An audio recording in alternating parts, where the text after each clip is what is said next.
Hello les aficionados et bienvenue sur Cigar TV. Alors comme le dit si bien Juan Ignacio Martinez, le PDG de la Roya di Nicaragua, tous les cigares ne sont pas pour tous les amateurs, mais il y a un cigare pour chaque amateur de cigares. Et je dois dire que c'est ce précepte qui m'a donné envie de réaliser cette vidéo.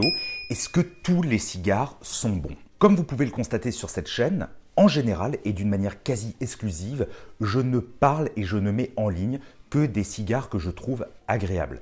Et je dois dire, il m'est déjà arrivé de réaliser une vidéo, notamment une déguste express sur un cigare, de ne pas le trouver intéressant, de le trouver même voire médiocre ou encore mauvais par rapport à mon goût et par conséquent ne pas vouloir publier cette vidéo. Alors pourquoi ne pas avoir publié ces vidéos et d'avoir fait un fameux titre sur YouTube, le pire cigare que j'ai dégusté? Tout simplement car je trouve que cela manque de respect auprès des personnes qui passent leur vie à réaliser ces cigares pour nous les amateurs. On l'oublie bien trop souvent, mais derrière chaque cigare, il y a des familles, il y a des personnes qui fabriquent ces cigares. Et je trouve que ce serait un manque de respect de ma part de publier des vidéos qui seraient là uniquement pour casser du sucre sur le dos de ces cigares et donc des personnes qui fabriquent ces cigares. Bref, continuons sur le sujet même. Est-ce que tous les cigares sont bons? D'ailleurs, je vous encourage à commenter cette vidéo pour que nous puissions faire en quelque sorte une table ronde sur les goûts, sur les attentes de chaque amateur de cigares. Débutons par la notion de terroir. Qui n'a pas entendu dans son entourage un ami lui dire « les cigares ne peuvent être que cubains, le reste c'est médiocre, c'est mauvais ». Alors certes, il y a peut-être 30, 40 ans, au début des cigares New World, donc du Nouveau Monde, je pense au Nicaragua, la République dominicaine ou bien encore au Honduras, effectivement, les cigares étaient peut-être un tout petit peu en dessous. Mais un tout petit peu en dessous de quoi?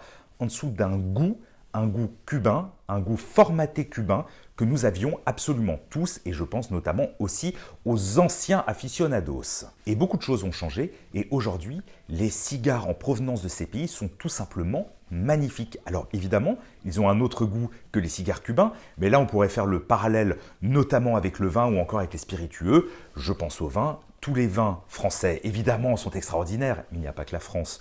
Par exemple, si on va en Italie, si on va en Espagne, si on va aux États-Unis, il y a de véritables pépites. Eh bien, il en est de même pour moi au niveau des cigares. Maintenant, la notion du tarif. Ce n'est pas parce qu'un cigare est abordable, voire pas cher, qu'il est forcément mauvais. Et inversement, ce n'est pas parce qu'un cigare va coûter 100, 200, 500 euros qu'il s'agit du meilleur cigare au monde. N'oublions pas, le cigare, c'est aussi un moment de partage, un moment d'introspection. C'est une dégustation à un moment donné. Et si les tabacs utilisés sont bons, il n'y a pas de raison qu'un cigare accessible soit mauvais. Je pense à des petits cigares, des minutos que l'on peut trouver entre 4 et 6 euros. Ces cigares ont le mérite d'exister, ont le mérite d'avoir leur public.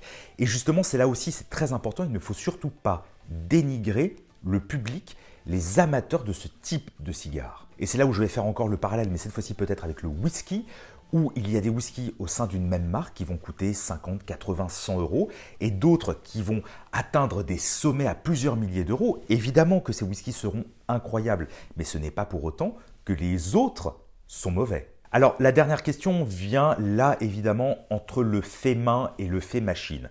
Là, c'est sûr que nous sommes sur deux choses totalement différentes. Le cigare fait machine est un cigare fait à grande échelle avec des tabacs moins premium que les cigares faits main, mais on peut constater notamment au catalogue d'Habanos que certains cigares qui étaient faits machine sont devenus faits main avec le temps. Alors là, évidemment, on n'est pas sur la même qualité de fabrication, on n'est pas sur le même art au sens artisanat du terme, donc évidemment que ces cigares seront pas forcément les plus intéressants à déguster. Bref, j'ai réalisé cette courte vidéo pour voir avec vous, pour échanger avec vous à ce sujet, pour savoir si effectivement tous les cigares devraient convenir à tous les amateurs ou si chacun a ses préférences. Évidemment que chacun a ses préférences, mais je trouve ça intéressant d'échanger sur le sujet. Amis aficionados, j'espère que cette vidéo vous aura intéressé. En tout cas, elle vous aura donné envie de commenter, de partager cette vidéo. Comme toujours, de mettre un pouce vers le haut sur YouTube ainsi qu'à vous abonner, à souscrire à la chaîne. Quant à moi, je vous donne rendez-vous dans les commentaires et à très vite pour une prochaine vidéo sur Cigar TV.